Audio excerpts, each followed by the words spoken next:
টাকা যা জমেছে তাতে করে 1-1.5 বিঘা জমি তো আমার অনায়াসে হয়ে যাবে।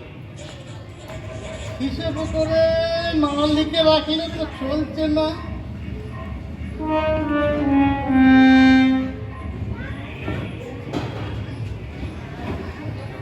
কেউ নিতে যাচ্ছে না তোমার টাকা, ব্যাংকে রাখলে তো পারো, সুদ পাবে।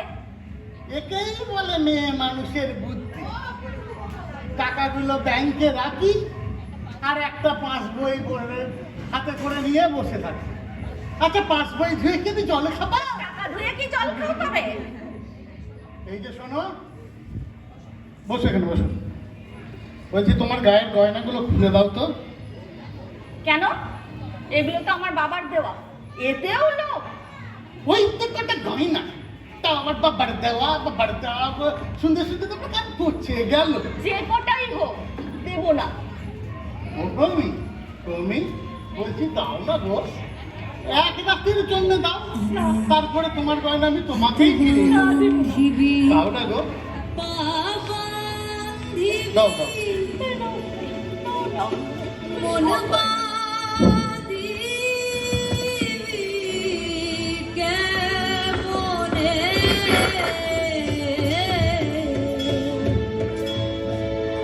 আমার চোখ বান্ধিবি, মুখ বান্ধিবি, কপাল বান্ধিবি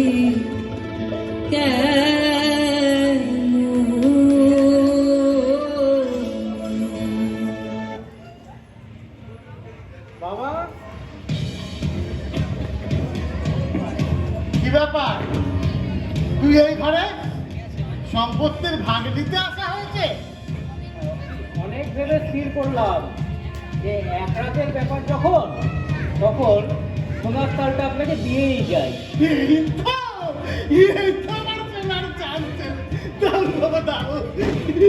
পুটলিটা আপনাকে দিচ্ছি বাবা, কিন্তু খুলে দেখা চলবে না। কেন? এতে কি তাহলে শোনা নেই? আমার সঙ্গে চাকরামি করতে এসেছিস? আপনার ভালোর জন্যই বলছি। হ্যাঁ, পুটলিতে গুণ করা আছে। খুন করা আছে? খুন করা আছে মানে? চুরি যাওয়ার ভয়ে মন্ত্র শক্তি দিয়ে গিট বাঁধা আছে।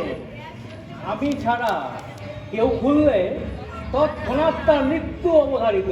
হ্যাঁ রে, এ কি করেছিস রে? তোর আমি কি তোর সোনার তালটা চুরি করে নিতাম? তোর নিজের বাবার উপরেও বিশ্বাস নাই?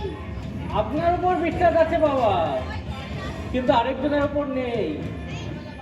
সন্ধ্যাবেলা আজ বাড়ি ফিরে দেখি আমার ঘর লন্ড ভন্ড করে খোঁজা হয়েছে।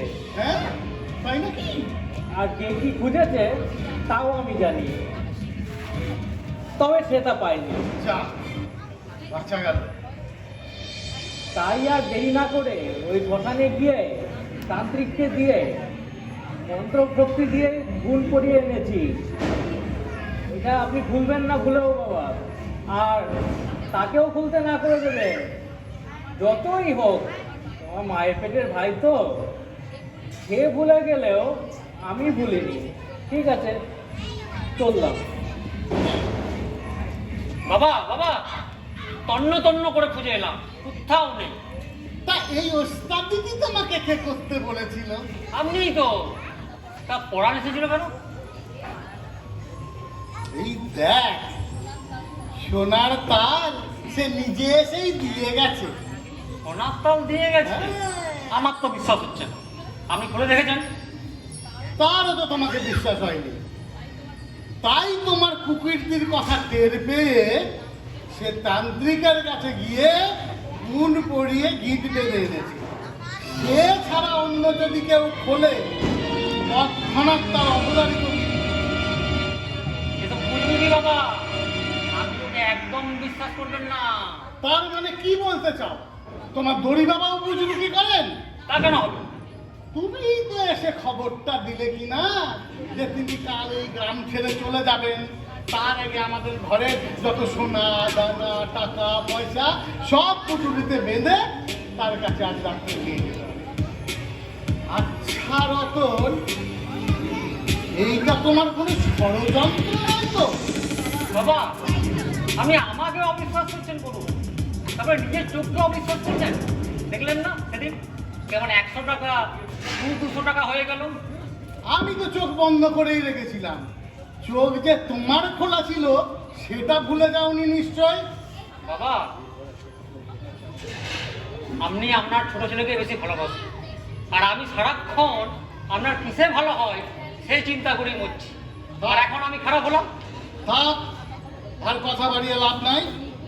এই কীট বাঁধা সোনার তালই আজ রাত্রে আমরা দড়ি বাবার কাছে নিয়ে যাবো। ঠিক আছে, জয় দড়ি বাবা, আপনার যেমন ইচ্ছে বাবা। জয় দড়ি বাবা।